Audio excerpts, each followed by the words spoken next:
నేను మీ డాక్టర్ వాసు చైతన్య. వర్షాకాలం వచ్చిందంటే చాలు ఇండియాలో ఎన్నో జ్వరాలు వస్తూ ఉంటాయి. అందులో ముఖ్యంగా మలేరియా, టైఫాయిడ్, డెంగ్యూ జ్వరాలు. ఈ మూడిట్లో డెంగ్యూ జ్వరం అత్యంత ప్రమాదకరమైనది.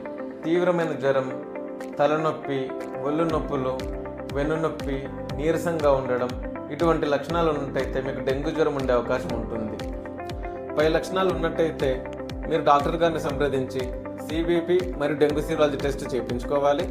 ఒకవేళ డెంగ్యూ సీరాలజీలో పాజిటివ్ వస్తే దాన్ని డెంగ్యూ ఫీవర్ అని అంటారు.